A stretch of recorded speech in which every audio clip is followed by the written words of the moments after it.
लाख में जमीन खरीदा गया योगेंद्र दत्त के नाम पर, जो उस समय अशोक चौधरी के पीए थे। अब सुनिए इसमें कहानी। 2 बरस के बाद दत्त साहब ने वो जमीन ट्रांसफर रजिस्ट्री कर दिया अशोक चौधरी के बेटी और अभी के सांसद शांभवी चौधरी के नाम पर 34 लाख रुपया में। इसका डीड है, ये डीड आपको जारी करेंगे, आप देख लीजिएगा।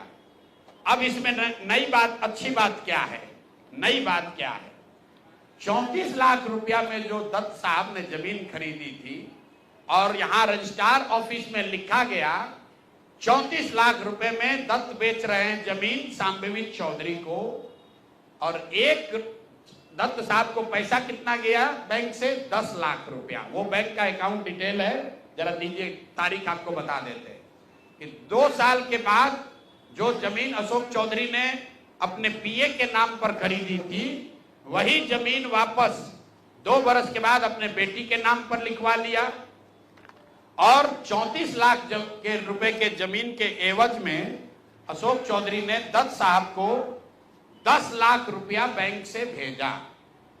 यहां तक भी बात ठीक है भाई, ये कह सकते हैं कि हम बाद में पैसा दिए होंगे। इसी बीच इनकी बेटी चुनाव लड़ने चली गई, तो इनकम टैक्स ने इनको नोटिस किया कि भाई आपकी जो प्रॉपर्टी है वो 34 लाख की है और बैंक में आप सिर्फ 10 लाख रुपया दिखा रहे हैं, बाकी का पैसा कहां है। तो 10 लाख जमीन इनकी रजिस्ट्री हुई है। उसके एक दिन बाद, तारीख नोट कर लीजिए, 20 फरवरी 2021 को 10 लाख रुपया इन्होंने अपने पीए के अकाउंट में डाला है। अकाउंट यहां पर डिटेल आपको दे देंगे, और 34 लाख रुपए का जमीन वापस इनसे ले लिया। जब इनकम टैक्स ने नोटिस रेज किया कि जमीन है 34 लाख का और अकाउंट में सिर्फ 10 लाख रुपया ही दिख रहा है, तो 4 बरस के बाद 27 अप्रैल 2025 को जमीन लिखवाया है 2021 में। इनका क्रेडिबिलिटी देखिए, जमीन रजिस्ट्रार ने लिख दिया, हम जाते हैं उसको खड़ा करके पूछता है भैया कहां है रुपया, कहां दिए। ये 19 में इन्होंने बेनामी जमीन खरीदी पीए के नाम पर, 21 में उस जमीन को वापस अपने बेटी के नाम पर लिखवाया। 10 लाख रुपया का ट्रांजैक्शन हुआ। जब इनकम टैक्स ने नोटिस रेज किया तो भाई साहब ने जान बचाने के लिए 27 अप्रैल 2025 को, मतलब बेटी के एमपी बनने के बाद 25 लाख रुपया दत्त को, मिस्टर दत्त को फिर इन्होंने बैंक से ट्रांसफर किया। तो मैं आपके जरिए अशोक चौधरी जी, जो अपने आप को महादेव का भक्त बताते हैं, हमको तो लक्ष्मी के ही भक्त ज्यादा दिखते हैं, महादेव के भक्त नहीं हैं, ये लक्ष्मी के भक्त हैं। अगर आपने 34 लाख रुपए की जमीन अपने पीए से अपने बेटी के नाम पर खरीदी तो उसका भुगतान क्यों नहीं किया, 10 लाख ही क्यों भुगतान किया। और अगर आप कहते हैं कि 10 लाख ही भुगतान तय हुआ था, तो फिर बाद में 25 लाख रुपया 3 बरस के बाद इनकम टैक्स के नोटिस आने के बाद क्यों किया। अब आपको हम एक छोटा सा केस बता रहे हैं, इसका वैल्यू 34 लाख है, लेकिन आपको ये इसलिए बता रहे हैं कि इनका मोडस ऑपरेंडी क्या है, क्योंकि उसके बाद अब जो आपको बताएंगे, ये भाई साहब पिछले 2 बरस में 200 करोड़ रुपया से ज्यादा का संपत्ति, 200 करोड़ रुपए से ज्यादा का संपत्ति अपने पत्नी, अपने बेटी, अपने समधन, उनसे जुड़ा हुआ एक ट्रस्ट, मानव वैभव विकास ट्रस्ट, इसके माध्यम से इन्होंने जमीन खरीदी है करीब 200 करोड़ रुपए का। और सारा डीड, एक एक जिस दिन का ट्रांजैक्शन है, वो सारा डीड आपको यहां पर, आप चाहे तो उसका फोटोकॉपी ले सकते हैं। मैं एक बात क्लियर कर लूं, यहां जो मानव वैभव विकास ट्रस्ट है, हमारे पास उसके खिलाफ सबूत नहीं है। हम ये बता रहे हैं कि जब इनकी बेटी का एंगेजमेंट हुआ है, उसके बाद से अचानक से मानव विकास वैभव ट्रस्ट जो है, जो कुणाल साहब के परिवार से जुड़ा हुआ ट्रस्ट है, और उसमें यहाँ के बड़े कुछ पदाधिकारी भी हैं। जियालाल आर्य बहुत ईमानदार व्यक्ति हैं, वो भी ट्रस्टी हैं। तो मैं आपके जरिए उनसे भी आग्रह करूंगा कि सर, आप तो जीवन भर ईमानदारी के लिए आपका नाम हम लोग जानते हैं, ये बताएं कि आपके ये न्यास के माध्यम से सैकड़ों करोड़ रुपए की जमीन कहां से खरीदी जा रही है, ये पैसा कहां से आ रहा है, ये पैसा कहां से आ रहा है। क्योंकि इस ट्रस्ट के ट्रस्टी जो कुणाल साहब की पत्नी हैं, उनके बेटे हैं, इनमें और अशोक चौधरी के पत्नी के बीच में डेली का बैंकिंग ट्रांजैक्शन का रिकॉर्ड हम लोग के पास है। तो मैं अभी सिर्फ इतना ही आपको बता रहा हूं कि पिछले 2 वर्षों में जब अशोक चौधरी की बेटी की सगाई हो गई, तो सगाई से शादी के बीच में 38 करोड़ रुपए की जमीन पटना में खरीदी गई है। टोटल 38 करोड़ 44 लाख 40 हजार इतने रुपए का तो चेक से पेमेंट हुआ है।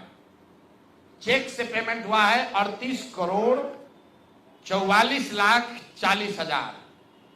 12/5/2022 को पहली जमीन ली गई 23 करोड़ 40 लाख 30 हजार में।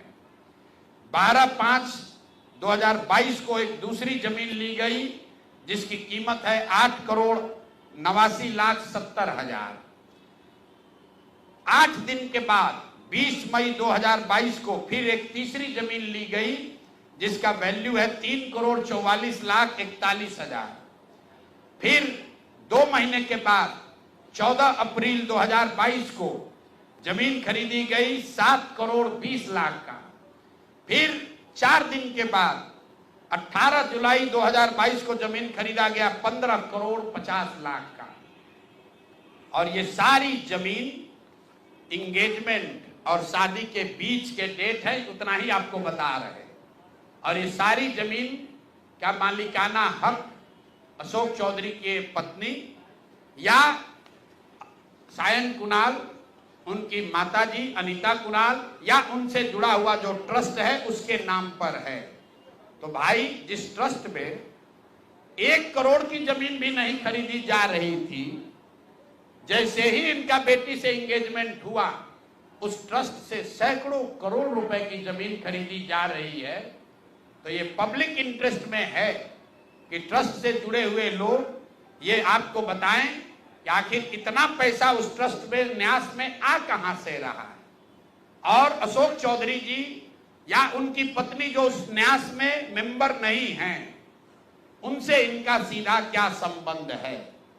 हम लोग के पास जो पेपर है उसके मुताबिक करीब करीब 200 करोड़ रुपए की जमीन खरीदी गई है इनके द्वारा, अशोक चौधरी और इनके परिवार के द्वारा।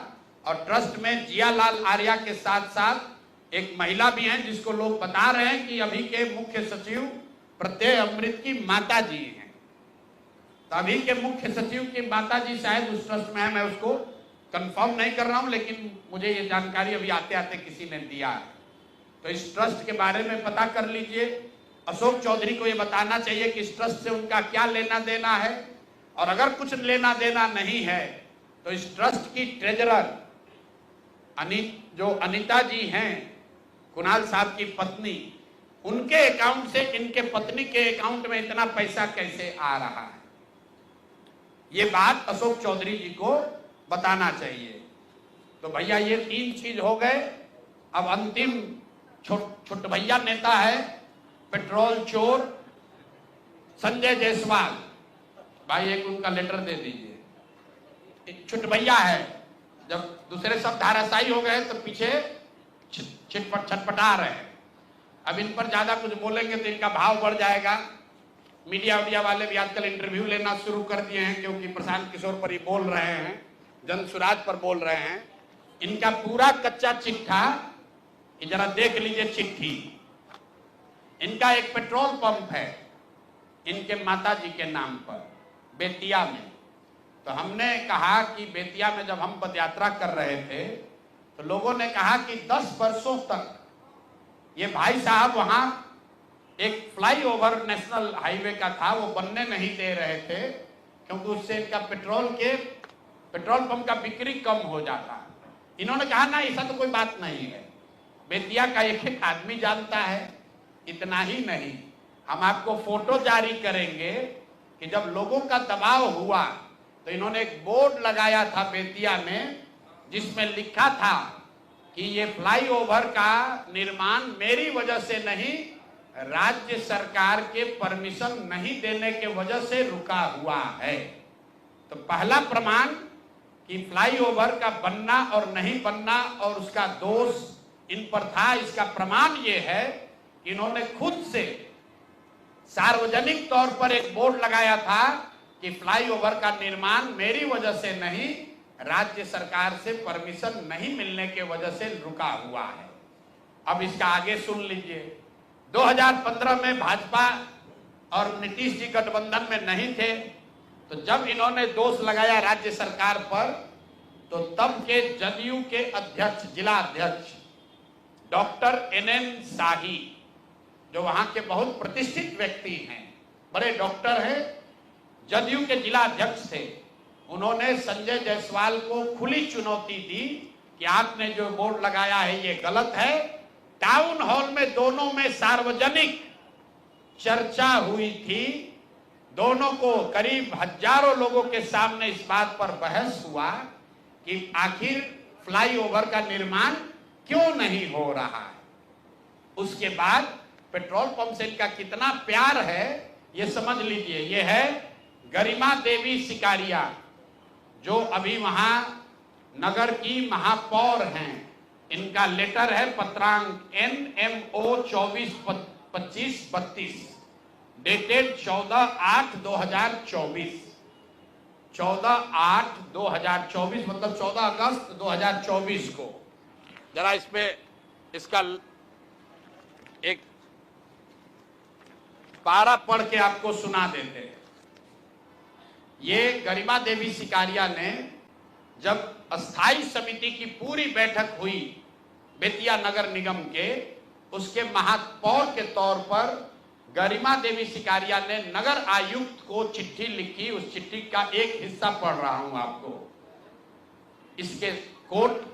इसके साथ ही अस्थाई समिति की संपन्न बैठक 13/11/2023 पहली बैठक, 28/2/2024 दूसरी बैठक, 29/6/2024 तीसरी बैठक, 24/7/2024 चौथी बैठक और 4/7/2024 5 बैठकों में छावनी स्थित, छावनी उस इलाके का नाम है, छावनी स्थित पेट्रोल पंप को, जो जो संजय जायसवाल के भाई का पेट्रोल पंप है, इन्हीं का पेट्रोल पंप है, इनके पिताजी के समय का है, इनके भाई के नाम पर है। सुनिए क्या लिखा हुआ है। छावनी स्थित पेट्रोल पंप को ईंधन के अत्यधिक बिल एवं भ्रष्टाचार को देखते हुए पेट्रोल पंप बदलने का निर्णय लिया गया था और साथ ही ये तय किया गया था कि 15 अगस्त के बाद समिति के निर्णय के बाद जो भी वहां पर पेट्रोल बिका है उस सब के भुगतान पर पूर्णतः रोक लगाया जाए। ऐसा इसलिए किया गया कि वहां नगर निगम के सफाई की गाड़ियों के बिल के नाम पर 5 करोड़ रुपया मंथ वाइज आपको ये जारी कर रहे हैं। 5 करोड़ रुपया, 5,86,67,33 रुपए का इन्होंने भुगतान उस पेट्रोल पंप को नगर निगम ने किया है।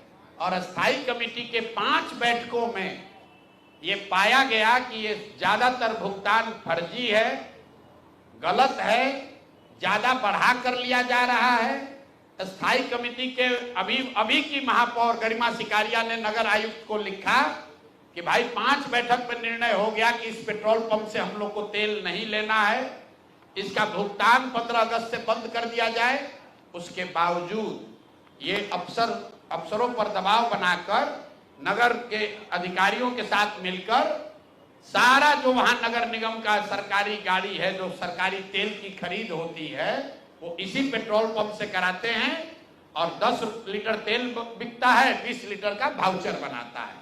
ये पेट्रोल चोर फेसबुक पर पोस्ट कर रहा है, कहा हमको कि हिंद महासागर में जाएगा, हिंद महासागर में जाओ या लाल सागर में जाओ, मेरा नाम प्रशांत महासागर है, इसमें डूबोगे तो कहीं पता नहीं चलेगा कहां जाओगे।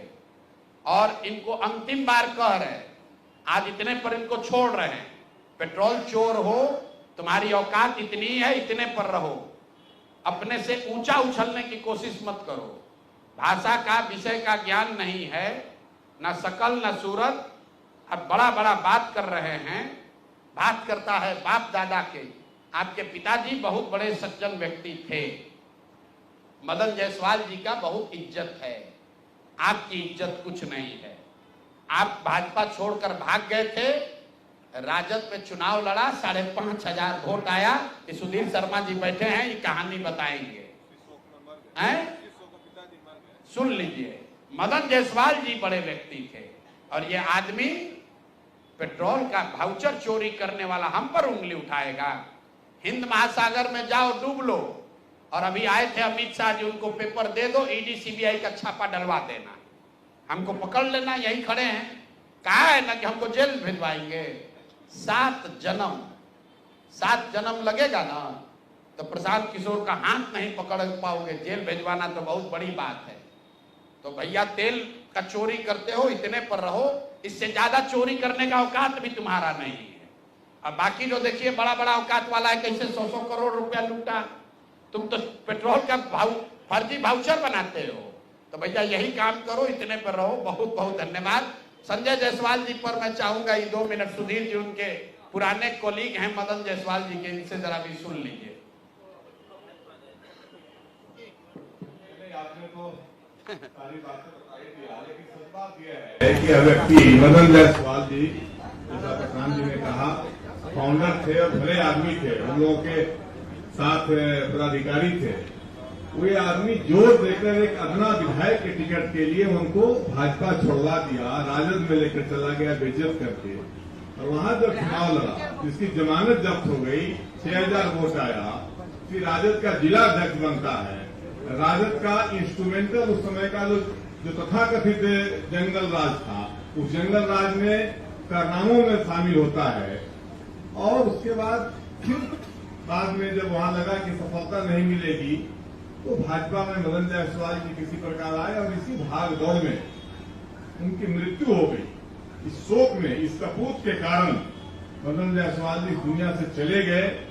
और आज फिर किसी कारण से सांसद बन जाने से कोई नेता नहीं होता है।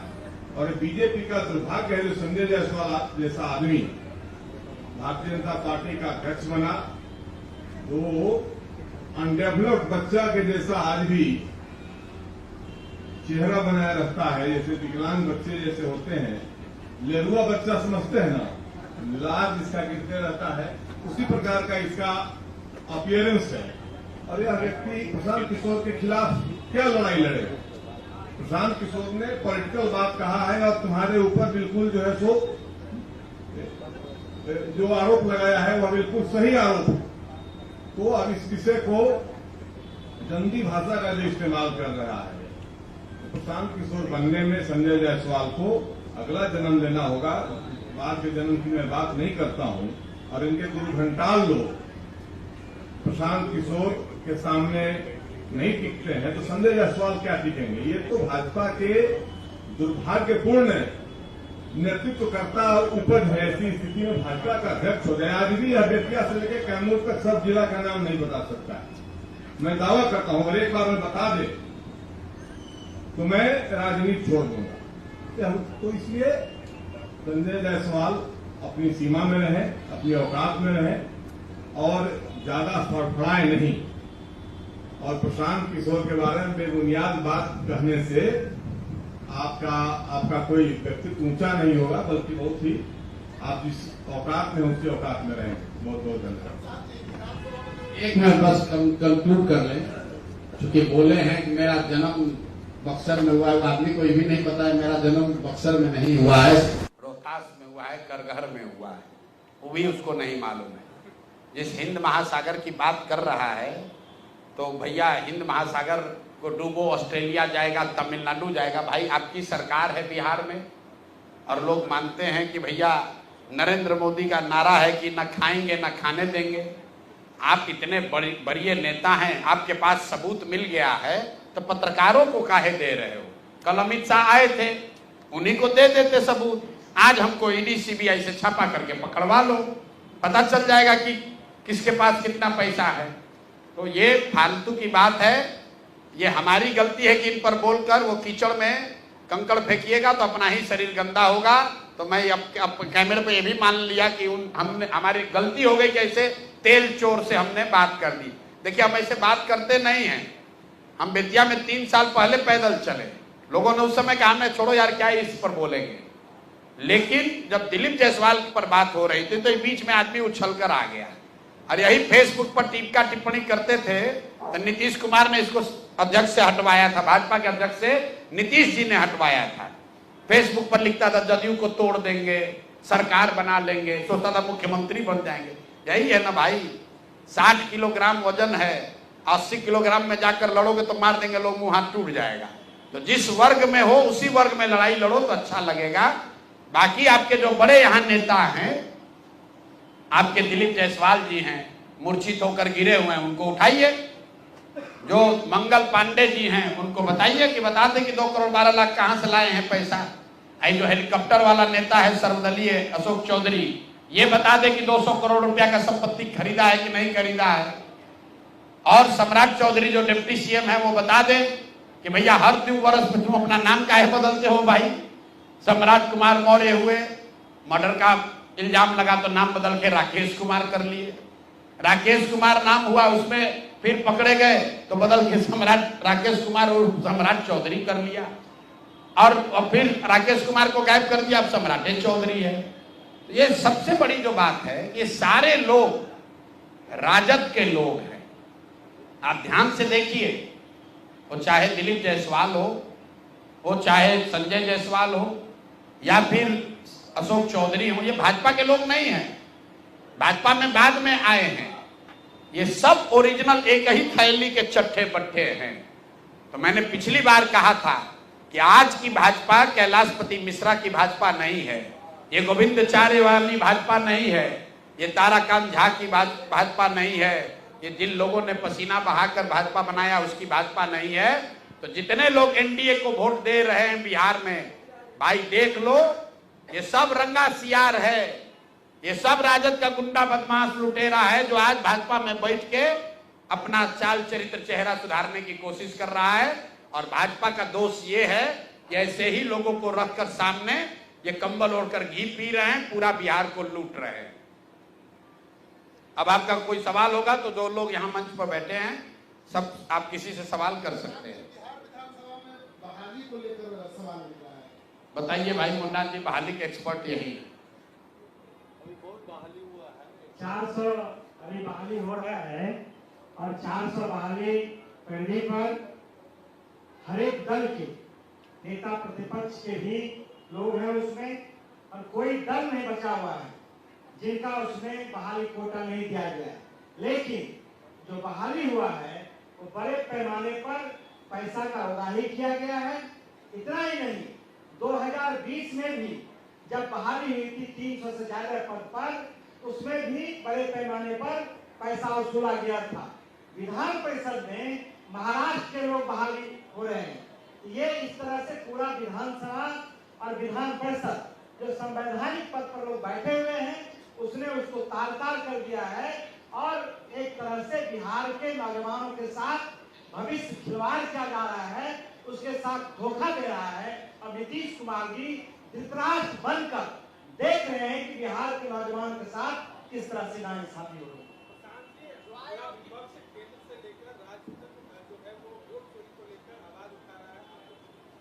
कौन चुप है?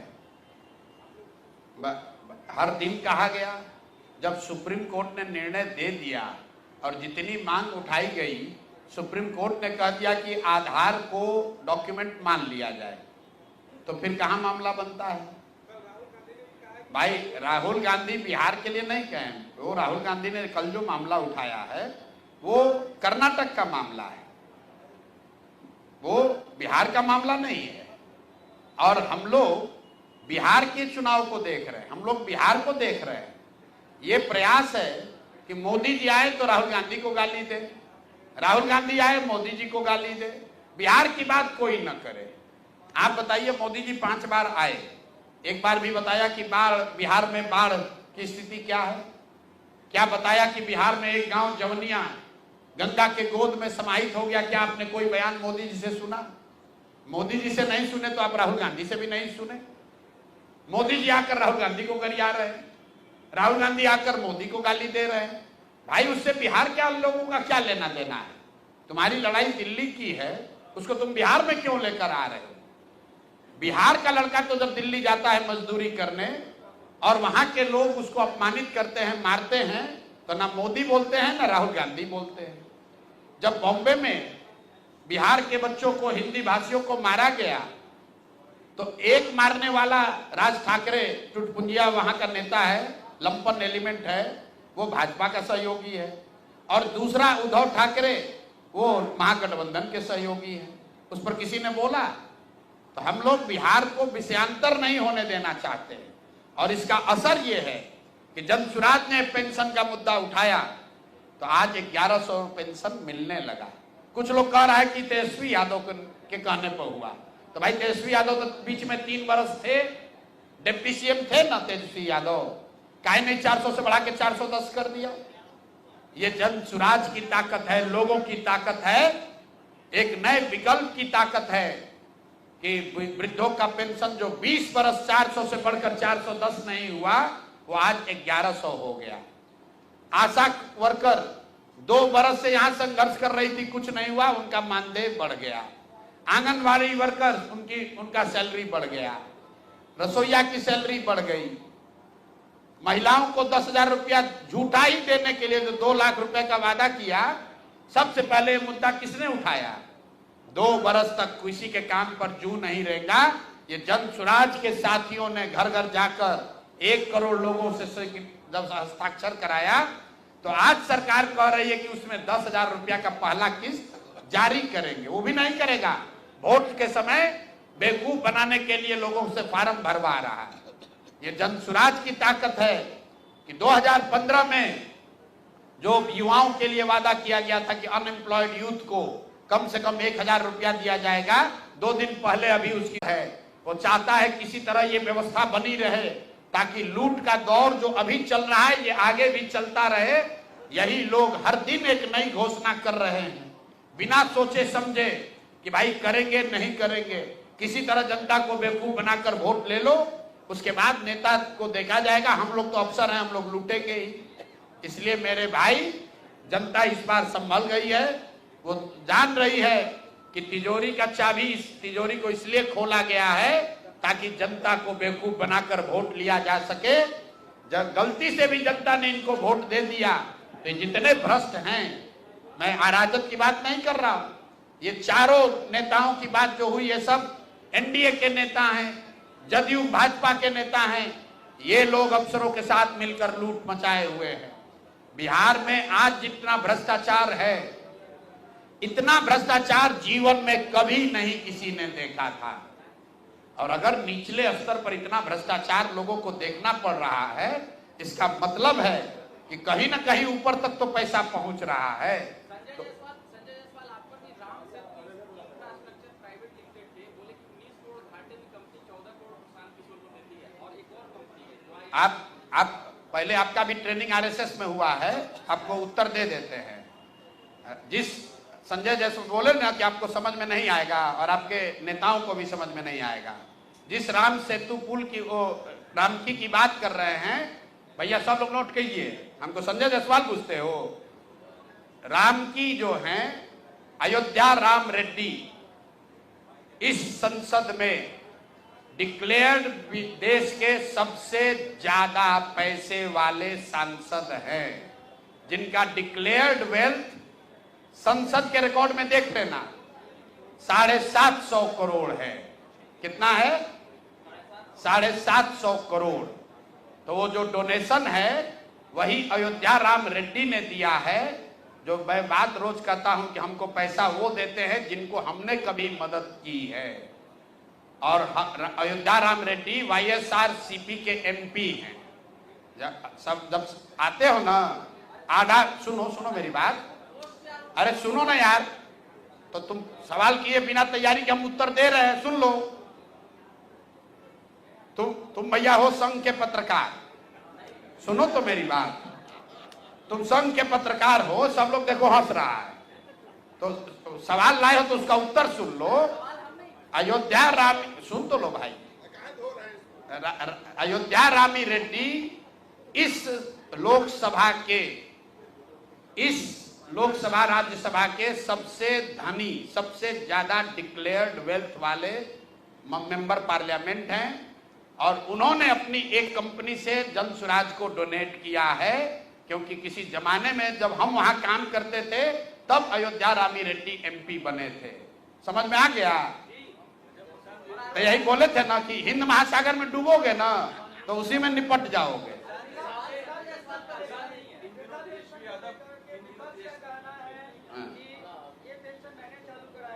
आए? ये पेंशन मैंने चालू कराया, 1100 रुपया पेंशन मिल रहा है, लेकिन वो धरातल पे नहीं जा रहा है। क्यों? क्योंकि जिला लेवल पे, राज्य लेवल पे बहुत जगह बायोमेट्रिक काम। ठीक बात है, पेंशन तो मिल नहीं रहा है। जो घोषणा हुई है, कम से कम सरकार, मैंने तो पहले कहा कि घोषणा तो अफसर कर रहे हैं, इस डेस्परेशन में कर रहे हैं किसी तरह सरकार बच जाए कि हमारा सल्तनत चलता रहे। रुको भाई, अरे नहीं पहुंच रहा है ये तो मालूम है, लेकिन ये जो बात है कि क्या इसको जांच लिया जाए कि क्या राजद के कहने पर या उनके दबाव में हुआ है। तो भाई राजद पिछले 10 वर्षों में 3 बरस तो तेजस्वी यादव खुद ही डिप्टी CM थे। तो अगर उनको वृद्धों के, विकलांगों के, विधवाओं के पेंशन की चिंता थी तो जब वो डिप्टी CM थे तो 400 से बढ़ाकर 450 क्यों नहीं किया? आज क्यों ध्यान में आ रहा है? ये पेंशन की बात अगर आप गंभीरता से समझना चाहते हैं, बिहार में इसकी चर्चा ही सबसे पहले प्रशांत किशोर ने की है। और हम झूठ नहीं बोलते हैं इन बातों पर। हम जब यहाँ 2015 में थे तो हमें इसकी जानकारी नहीं थी। जब मैं पदयात्रा में गया, मुझे ये सामने दिखा, तब मैंने ये बात कहनी शुरू की। हमको जो नहीं मालूम है हम पहले कहते नहीं मालूम है।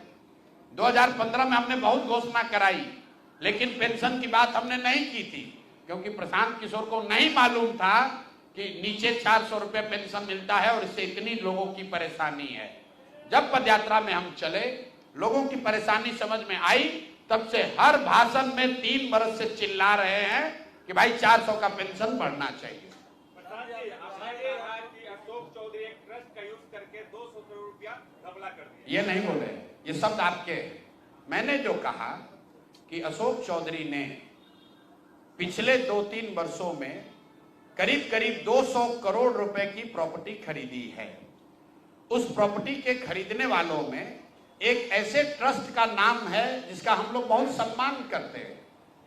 मैंने जो कहा आप सुने नहीं, किशोर कुणाल जी का मैं बहुत सम्मान करता हूं। उनकी पत्नी उस ट्रस्ट की ट्रेजरर है और जियालाल आर्या उस ट्रस्ट के चेयरमैन हैं, जो यहाँ के बहुत ईमानदार ब्यूरोक्रेट रहे।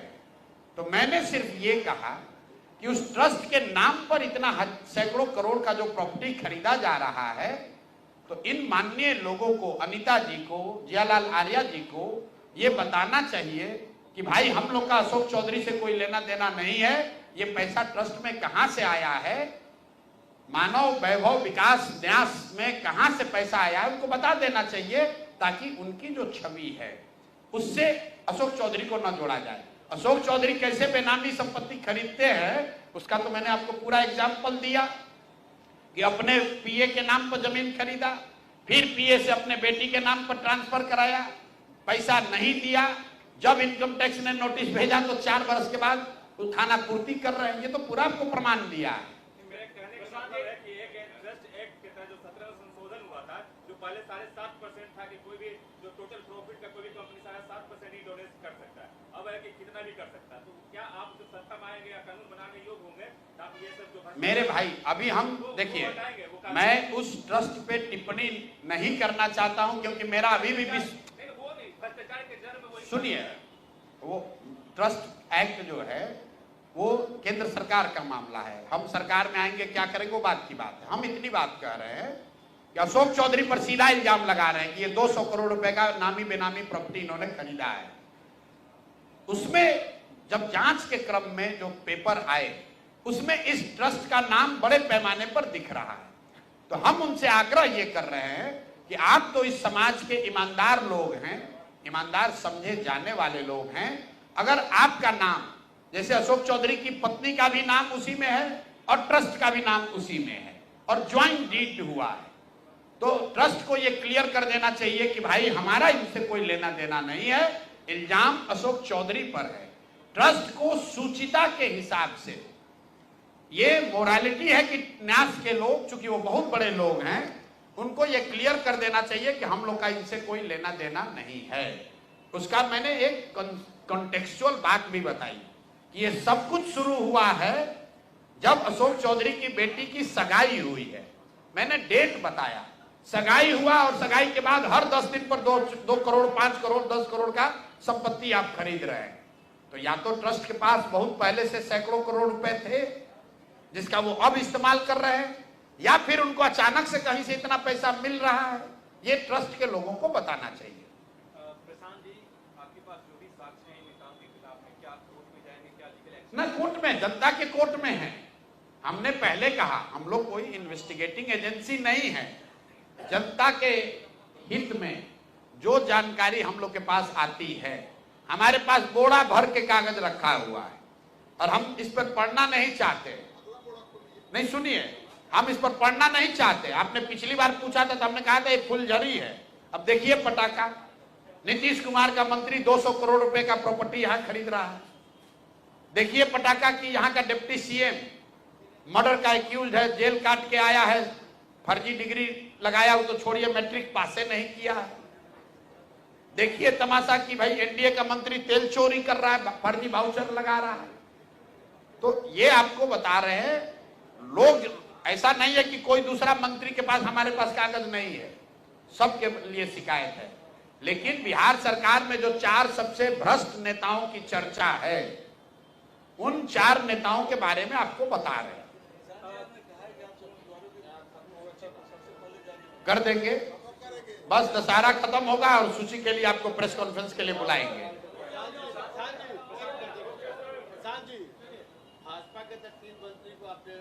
भाजपा और जदयू, अब आप बता दीजिए जदयू में किसका सुनना चाहते हैं। आप लोग पत्रकार लोग बता दीजिए, उसी का अगली बार जारी कर दिया जाएगा। अब आप नहीं, हम लोग तो पब्लिक डिमांड पर बताते हैं। लोग कहते हैं भैया मंगल पांडे के बारे में बोलिए, बहुत चोरी कर रहा है, तो बता रहे हैं।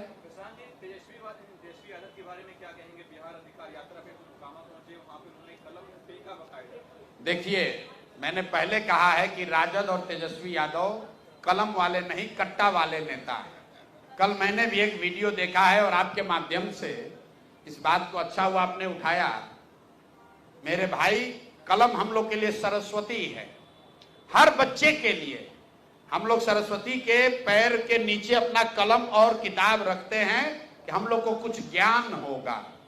जीवन में पहली बार मैंने देखा कि कोई नेता कलम को ऐसे फेंक रहा है जैसे लग रहा है कि वो फूल फेंक रहा हो, कोई टॉफी फेंक रहा है। ये सीधे मां सरस्वती का अपमान है। अरे भाई तुम तो पढ़े नहीं, कम से कम दूसरों मां सरस्वती का अपमान मत करो। लेकिन इनको समझ तो होगी नहीं। अगर कलम का सम्मान ही करने आता तो नौवा फेल रहते। लेकिन मैंने क्या कहा, ये सब अपना बूढ़ा शेर अब कलम के का लालच दे रहा है। ये हैं तो कट्टा वाले नेता ही, तो कलम का उपयोग क्या है, कलम का सम्मान क्या है, कलम की गरिमा क्या है, वो तो उसको समझ है नहीं। अपना खड़ा होकर कलम फेंक रहा है ऐसे। कलम को फेंक, हम लोग पेपर गिरता था तो हम लोग उसको उठा के आदमी प्रणाम करता है। बच्चों में अभी भी आदत है, गिरा हुआ पेपर रास्ते में मिलता है, आदमी उसको उठाकर सर पर लगाता है, सरस्वती को प्रणाम करता है। और ये आदमी कलम रोड पर फेंक रहा है, तो ये दिखाता है कि ये लोग किस सोच के, किस विचार के लोग हैं। मैं हमेशा कहता हूं कि इस व्यक्ति के पास सब कुछ है, सिर्फ सरस्वती का वरदान ही नहीं है। प्रधानमंत्री जी और अमित शाह जी आते हैं वीडियो को लेकर के जो कुछ भी बोला है, आरोप लगाया है, लेकिन संजय जायसवाल ये कह रहे हैं कि ये केवल भाजपा और जदयू के नेताओं पर बोल रहे हैं ताकि राजद को फायदा बोले। राजद ने 3 साल तक सरकार में रही और नीतीश कुमार ने सरकार बदलते। राजद पर बोलने की क्या जरूरत है? बिहार का बच्चा बच्चा जानता है कि राजद का कैरेक्टर क्या है, राजद किस तरह, राजद में किस तरह के लोग हैं। सब जानता है कि ये लोग चोरी, बदमाशी, भ्रष्टाचार, अपहरण, रंगदारी, कट्टाबाजी, जमीन कब्जा, यही ये सब करता है। उन पर आरोप लगा, उनको जेल हुई, वो आज चुनाव नहीं लड़ सकते हैं, वो सत्ता से हटा दिए गए। लेकिन भाई जो लोग सत्ता में बैठा है वो इसलिए तो नहीं बच सकते हैं कि राजद वाले बहुत खराब है। तुम तो भाई उनसे भी ज्यादा खराब हो। किसका? प्रधानमंत्री भी आते हैं, गृह मंत्री भी आते हैं, यही बात करते हैं। मेरे भाई विकास नहीं किया गया, उन्होंने ऐसा है, आप ही लोग कहते हैं मोदी इतने शक्तिशाली लोकप्रिय प्रधानमंत्री हैं। कुछ लोगों ने कहा अमित शाह बहुत देश के सबसे मजबूत गृह मंत्री हैं, वल्लभ भाई पटेल से ज्यादा लंबे समय से हैं। तो आप सीमा का सुरक्षा किसके हाथ में है? आपके हाथ में तो नहीं है, हमारे हाथ में भी नहीं है। सीमा के सुरक्षा, घुसपैठियों का आना और नहीं आना केंद्र सरकार के हाथ में है। बीएसएफ किसके हाथ में है? गृह मंत्री के अधीन है। तो 15 साल से सरकार किसकी है? तो पहले ये बताएं कि ये शरणार्थी 15 वर्ष पहले आया था कि अभी आया है? अगर अभी आया है तो सीधा दोष लगेगा भैया अमित शाह पर, मोदी पर और नीतीश कुमार पर। और अगर पहले आया था तो 15 साल से तुम कर क्या रहे हो? तुम तो रोज कह रहे हो, हिंदुओं को बेवकूफ बना रहे हो कि सारे शरणार्थियों को, रोहिंग्या को मार के भगा देंगे। तो 15 साल से भगाए क्यों नहीं? आपके रहते हुए किशनगंज में बांग्लादेश से आदमी आके रह रहा है और आपको पता नहीं चल रहा है। तो मानो कि तुम इतने कमजोर गृह मंत्री हो कि तुम्हारे अंदर सीमाएं सुरक्षित नहीं है। मुद्दों से भटका रहे हैं क्या? सिर्फ बिहार का मुद्दा नहीं। आपको क्या लगता है? आप बताइए, बिहार में शरणार्थी मुद्दा है कि रोजगार मुद्दा है? बिहार में हिंदू मुसलमान मुद्दा है कि पलायन मुद्दा है? बिहार में हिंदू मुसलमान